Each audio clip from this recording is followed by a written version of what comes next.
it's been a lot of tenacity, a lot of effort on his side to be able to get here. So I want to say congratulations. And there's nothing like caring about the society where you come from, so that you want to give back, you want to create a better world than you met it. So thank you very much. Talking about creating environment for outsourcing. I don't want to bore you with what outsourcing is. We all know it. We also know that India was the hub. I use the word was because a lot of outsourcing jobs are leaving India and getting to other places. Um, I got involved in outsourcing 2089, when I made a presentation in South Africa, outsourcing, making Africa the next destination. So 89, check how many years it is, and then look at what is going on right now. Because we've got everything it takes in Africa. And again, we have serious issue with unemployment, particularly with the young ones. Like Femi said, in Nigeria, for example, about 60% of 200 something million people are actually young people. So what do we do to create this environment? It's a very, very wide topic for discussion. There are each things that private sector people will need to do. There are things that government will do, particularly in the area of infrastructure. Because private sector people hardly develop the infrastructure that is needed for anything. If you look at the attractiveness index, we have quite a whole lot of what it takes. It's very easy to make so many Africans speak like Americans, easier than to make Indians too. In so many parts of Africa, we have a time advantage. I had the privilege of speaking to Wipro. Wipro is one of the biggest outsourcing companies in the world. Wipro, I got a call and we fixed a meeting. We spoke for like 45 minutes. And the issue is now outsourcing. It's some of it are leaving India and leaving other places, and it is generally believed that the next destination is Africa. And then they asked me, convince us why we should come to Africa. Of course, I pointed out all the advantages we have: time advantage, youth advantage, a lot of English speaking, and all that. But the question was, what of infrastructure? And then in the infrastructure, there are two types of infrastructure that we're looking at: the hard infrastructure and then the soft infrastructure. The soft infrastructure has to do with the people, the education. There is generally the absence of soft skills education in a lot of the African countries. And that is one of the things that is needed in this very particular industry. I happen to be the president of Outsourcing Association of Nigeria, and the companies are doing quite well. Areas of interest are beginning to expand by the day. So we talked about during COVID. My company, basically, I run an academy, and it's education. But the COVID period was fantastic for us because we were quick to pivot into technology. So we had courses online while COVID was on, and then a lot of people were online and taking one course or the other, and then we were receiving alerts in our account and the rest of them. So what happened during COVID was that the future of work we were waiting for met us suddenly. Now they called it new normal. And I think it has become normal right now. It's no longer new because it has come to stay with us. It broke barriers over a whole lot of things so people can stay in one place, which is this freelancing they're talking about, and be working for people in other places. without actually belonging to any organization, just because we have the skills. So what would government have to do to be able to do this? For example, on the attractiveness index, you are looking at talent pool. Do we have the talent pool? When my company started first to run a BPO program, the question people kept asking is, where is the job? Where is the job? So the question was, which one should precede the other? Is it the talent or the job? But of course, people who are paying for a course want to know where they go to work immediately after that course. And it affected a lot because people really can't see immediately. But those of them, like Femi, who went further to develop themselves along that line, and are right now reaping the benefits. Government supports an effective legal background for outsourcing to function in a country. I'll give you an example. In Nigeria, there's no law as regards service level agreements. So a principal can call a service provider, an outsourcing service provider, and say, the economy is getting bad. We agreed at 15%, but I'm sorry, right now I can only afford 9%. Meanwhile, you had an agreement signed, and he's not negotiating with you. He said, take it or leave it. And there's nothing you can do. And he will warn you that if you say no, someone is waiting in the other room so that the person will collect the job. But I know that in some countries like Ghana and the rest of them, they've done something about this service level agreement, among others, to have a legal base for what is going on. Government support in that area is very, very important. Education level, there's also a lot of complaints about the quality of education around some countries in Africa. And a lot of the complaints are real because people actually get out of university not ready for the workplace at all. Soft skills completely absent. And that is one thing that we will need to do in Africa to be able to do that.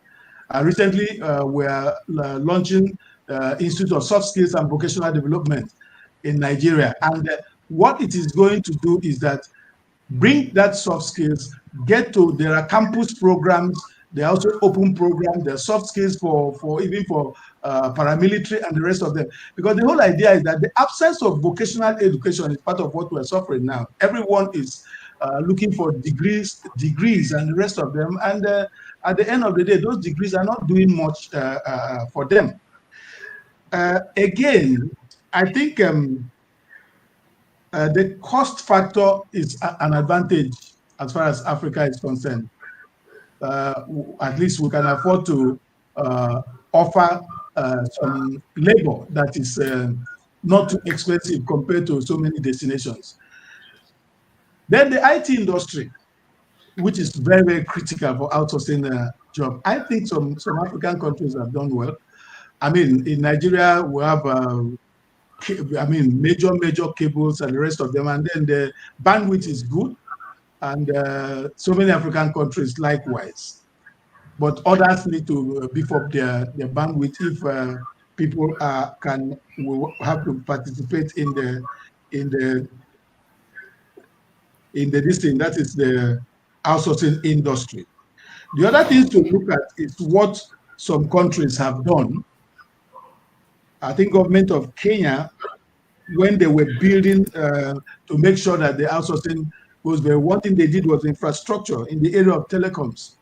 And then they also, for the talent pool, like the Wipro people said, when they went to China, they didn't find the talent they want. So what they did was they instituted certification programs and waited for 2 years and got the pool they want, and they went in. So we don't have to wait for them to come and do that. We need to institute key programs that will quickly upskill people, like what is being done on this program. Then the other thing is improving the local supplier base in IT and the rest of them. Then incentives is one thing that we will need to provide, because the big outsourcing companies that want to come in one way or the other definitely will require and then as we open up for international outsourcing companies to come in, I think we also have to be very, very conscious of the local content, because before you know it, the big companies from outside will bring in people and then fill up the place, and then the Africa will not benefit from it. So I don't know how much time I have, but there's so much to talk about. But the fact is that from experience, this is very, very possible. If I take Nigeria, for example, we are plus one GMT. We have that's a time advantage for us in terms of working time. In terms of English speaking, we have it. Youth population, we have it. Everything that is needed. So what we need now is actually the upskilling, which this program is trying to achieve. Because having started, there's always so much difficulty in starting, but having started and gotten about 750 something people kind of rounding off today and starting another class for 1,000, this is a fantastic, and I think I'm sure this very particular project requires support from all well-meaning organizations and people to support it as mentors, support it as teachers, support it as government agencies and the rest of them, because the objective is very, very laudable. And I think that in a couple of years, we'll look back and be grateful that these projects came into place. I think I am going to be ending it here. Femi, okay, how much? I think I should be through by now. You still have a few more minutes if you have more things, or we can just revert to taking questions. Okay, let's take questions. Probably have to address a couple of things more. Okay, Dami, please help us with the questions.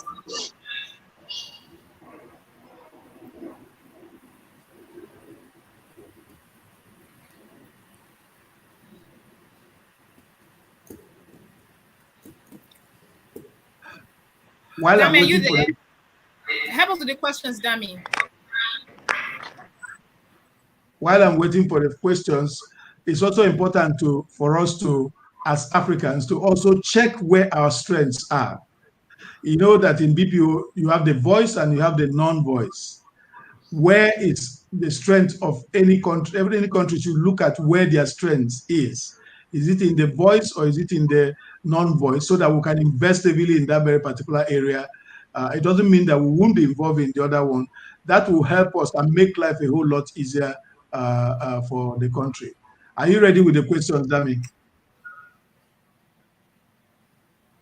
Okay, if you are seeing the questions, maybe you can take them. I'm just go ahead with the question. So this one is coming from Osinakachi Carlo, and he said, service level agreement. That's a question. He says, on the survival level, price regulation is not feasible. That what is not feasible? He said price regulation is not feasible. Well, I'm not asking for price regulation. What I'm asking for is that there has to be a legal base for service level agreements, so that the principal will not just, if a principal has a challenge and needs to renegotiate, then you sit on the table and renegotiate, not in a situation where a principal gives you, makes it a take it or leave it, and then threaten you that someone else will take it if you are not ready. And then there's nothing you can do about it. That's the point I'm making. I'm not saying that prices should be regulated. All right, that's about the questions we have for today on this particular segment. All right, so let me conclude by saying that Africa is ready for outsourcing. With the number of youths that are unemployed, we can't afford to have them unemployed continuously, because the risks are very high. So since the future of work has come and provide us the opportunity to be able to do freelancing and work for anywhere in any part of the world. We need to grab this opportunity with two hands and then ensure that our young ones are engaged. I think on that note, I would like to thank you, Femi, for the effort, and then all of you who have provided support one way or the other since the beginning of the program. I think please, I doff my hat for you, and then I urge other people to please come in and help. And Femi knows that I'm available to provide him with any help I can anytime. So on that note, I'd like to thank you, and I wish you a fantastic program today. Thank you very much.